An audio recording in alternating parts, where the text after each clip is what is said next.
በስመ አብ ወወልድ ወመንፈስ ቅዱስ አሐዱ አምላክ አሜን። አቡነ ሳሙኤል ዘደብረ ዋሊ አባ ሳሙኤል ዘዋልድባ ገና በ12 ዓመታቸው ማይሹም በተባለው ባህር ውስጥ ገብተው ሲጸልዩ ባህሩ በብርሃን ተከቦ ይታይ ነበር። ከባህሩ ወጥተው ወደ ቤተክርስቲያን ገብተው ያለቀሱና ያዘኑ ሲጸልዩ ካህናቱ ይህ ሕፃን የኛ ኃጢያት እየታየው ወይስ ምን ኃጢያት ኖሮበት ነው እንዴ የሚያዝነውና የሚያለቅሰው እያሉ ያደንቁትና ይገረሙ ነበር። አባ ሳሙኤል ዘዋልድባ እናቷ አመተ ማርያም ቤተሰቧንና ቤት ንብረቷን ትታ ከመነኮሰች በኋላ እሱም ካልመነኮስኩ በማለት አባቱ እስጢፋኖስን ቢለምነው እምቢ ስላለው በራሱ ፍቃድ ከአንድ ሽማግሌ ጋር ወደ አባ መድኃኒነ እግዚእ ገዳም ደብረ በንኮል ገዳም ገብቶ መነኮሰ። በዚያም ነፍሴ ሆይ እነሆ ለክርስቶስ ታጨሽ፣ የቅዱሳኑን ቀንበር እነሆ ተሸከምሽ፣ የመላእክትን ንጽሕና ትጠብቂ ዘንድ ዛሬ በእግዚአብሔርና በቅዱሳኑ ፊት ቃል ኪዳን ገባሽ። ቃል ኪዳንሽን ብትጠብቂ መላእክት ይደሰቱብሻል፣ ባትጠብቂ ግን አጋንንት ይዘባበቱብሻል እያለ ብዙ መከራን በራሱ ላይ በማብዛት 7 ዓመት በዚያች ገዳም ኖረ። እህልም አይቀምስም ነበር። ይልቁንም የሚሰጡትን እንጀራ ለሕፃናትና ለውሾች እየሰጠ አሰር ይመገብ ነበር። ዳግመኛም በሌላ ጊዜ ቅጠልን እየቀቀለ እስከ 5 ቀን ከድኖ ያስቀምጠዋል። እስከሚተላም ድረስ ይጠብቀውና ያን ይመገባል። እንዲሁም ኩስይ የምትባል ከሳር ሁሉ የምትመርን ሳር ምግቡን አደረገ።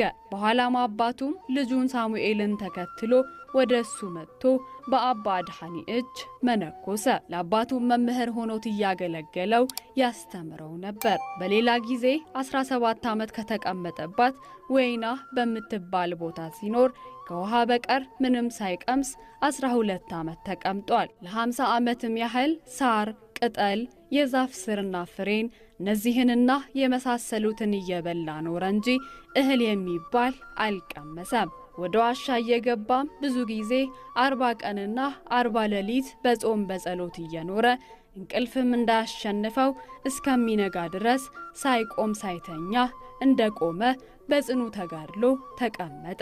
ትልቅ ጉድጓድ ቆፍሮ በውስጡ እየገባ ሳይቀመጥ ሳይተኛ ሰውነቱ እንደ እንጨት እስኪደርቅ ድረስ በጾም በጸሎት በእጅጉ ይተጋ ነበር። በዚህም ወቅት ጌታችን ተገልጦለት ሰውነቱን በሙሉ ምራቁን ስለቀባለትና አውራጣቱን ስላጠባው ከዚህ ጊዜ በኋላ ረሃብና ጥሙ ጠፍቶለት ሰውነቱም ታድሶለታል።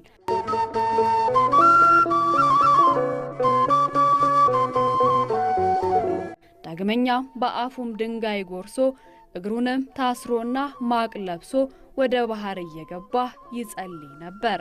አባታችን አባ ሳሙኤል በሕይወተ ሥጋ ሳለ እጅግ ድንቅ የሆኑ ተአምራትን አድርጓል። እንደ ሙሴ ባህርን የከፈለበት ጊዜ አለ። በልዑሉም ዙፋን ፊት እየቀረበ ከቅዱሳን መላእክት ጋር የሚያመሰግንበት ጊዜ አለ። ከ24ቱ ካህናት ሰማይም ጋር ሆኖ የሚያጥንበት ጊዜ አለ። በሰማያዊት ኢየሩሳሌምም ሆኖ ከነ ቅዱስ ጴጥሮስና ከሁሉ ቅዱሳን ጻድቃን ሰማዕታት ጋር በአንድ ላይ ማዕድ የሚቀርብበት ጊዜ አለ። በእጆቹ የያዛቸው መጽሐፍቶቹ ምንም ሳይርሱ ትልቅ ወንዝን በውስጡ እያቋረጠ የሚሻገርበት ጊዜ አለ። እመቤታችንን ሲያመሰግናት ከምድር ወደ ላይ 1 ክንድ ያህል ከፍ የሚልበት ጊዜ አለ።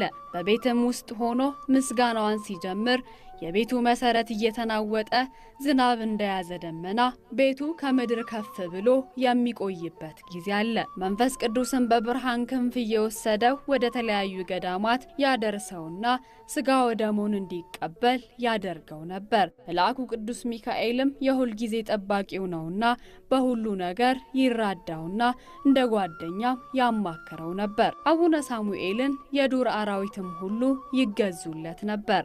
ታላቅ የሆነ ዘንዶ፣ ነብር፣ ጅብ፣ ቶራ፣ ዝሆን፣ አንበሳና ሌሎችም የዱር አራዊት ሁሉ እየመጡ እግሩን እየላሱት ወደ ቦታቸው ይመለሳሉ። አንበሶችንም እሾህን በወጋቸውና እግራቸው መግል በያዘ ጊዜ በመርፌ እያነቆረ ያድናቸው ነበር። አንበሶቹ ስንጥር ሲወጋቸው ወደሱ እየመጡ ያሳዩትና ያወጣላቸው ነበር።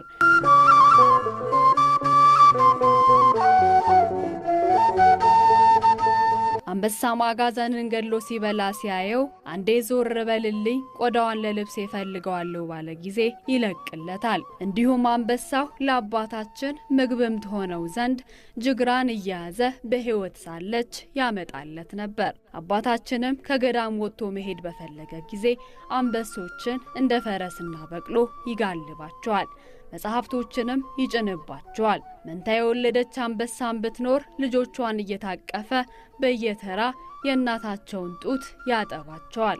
አባታችን ወደ ደብረ ዋሊም በሄደ ጊዜ ጌታችን ተገልጦለት በዕለቱ የእመቤታችን በዓል ስለነበረ እንዲቀድስ ነግሮት ከሰማይ ህብስትና ጽዋ መጥቶለት ቅዱሳን ሐዋርያት በቀኝ በግራ እየተራዱት ሲቀድስ መንፈስ ቅዱስም በእርግብ አምሳል ወርዶ ህብስቱንና ጽዋውን ጋርዶታል። ጌታችንም ቦታዋንና በዚያ ያሉትን መነኮሳትን ሁሉ ልጆቹ የሆኑ ዘንድ አስራት አድርጎ ሰጠው። ዋልድባ የተመሰረተው በቀደምት ጥንታውያን አበው ቢሆንም አባ ሳሙኤል ሲገቡበት ምድረ በዳ ሆኖ ጠፍቶ ቋያ በቅሎበት የወባ ትንኞች መፈልፈያ ሆኖ ነበር። አባታችን ግን የተበታተኑትን መነኮሳት ሰብስበው ዋልድባን እንደገና አደራጅተውና አድሰው አቀኑት። የተባህቶ ኑሮንም አጠናከሩበትና ገዳሙን የመናንያን አበው መሰብሰቢያ ያደረጉት። አባ ሳሙኤል ዘዋልድባ በቤተ ክርስቲያን አስቀድሰው ሲወጡ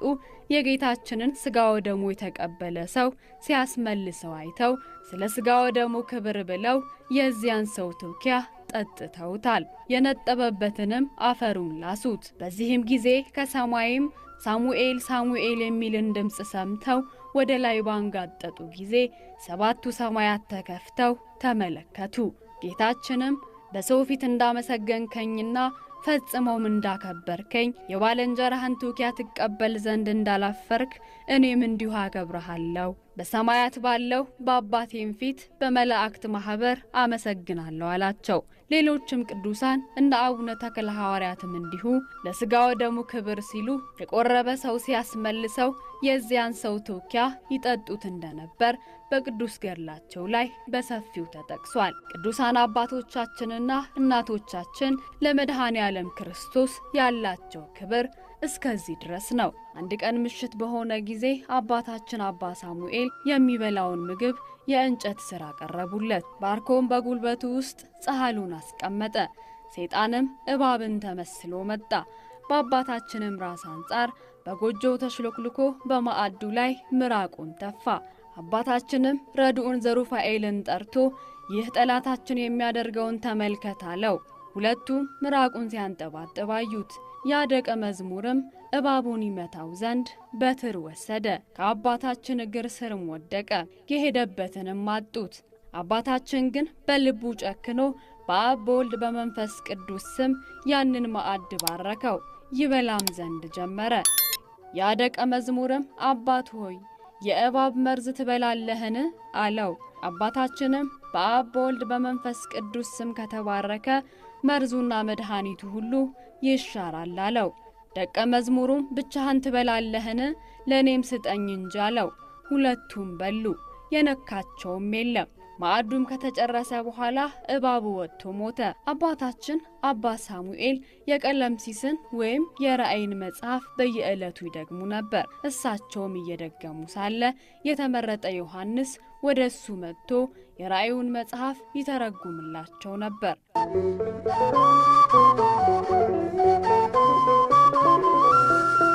አባ ሳሙኤልን ቅዱሳን መላእክት የጉልበት ስራን በመስራት ያገለግሏቸው ነበር። በቅል ውሃ ቀድተው የሚያመጡላቸው ጊዜም አለ። አንድ ቀን አባታችን በገዳም ውስጥ ሳለ ጌታችን ኢየሱስ ክርስቶስ ይጎበኘው ዘንድ ወደ እሱ መጣ። ከሱም ጋር ተቀምጦ ወዳጄ ሆይ ሰላምታ ይገባሃል፣ አንተ ግን ከትንሽነትህ ጀምሮ አገለገልከኝ፣ ምን አደርግልህ ዘንድ ትወዳለህ አለው። ትሁት ሳሙኤልም የነፍሴ ወዳጅ ጌታዬና አለቃዬ ሆይ መልካም ሀብት ሁሉ ካንተ ዘንድ ነውና ምሕረትህንና ብሩህ ፊትህን ታሳየኝ ዘንድ እሻለሁ አለ። ጌታችንም አገልጋይ ወዳጅ ሆይ የፈለግከውን እሰጥሃለሁ፣ ዳግመኛም ያልፈለግከውንም እጨምርልሃለሁ አለው። አባ ሳሙኤልም ጌታዬ ሆይ አንዲት ልመናን እለምንሃለሁ፣ በሕይወቴ ዘመን ሁሉ ኃጢአቴን አይ ዘንድ እወዳለሁ። የሌላውን ኃጢአት ግን አታሳየኝ አለው።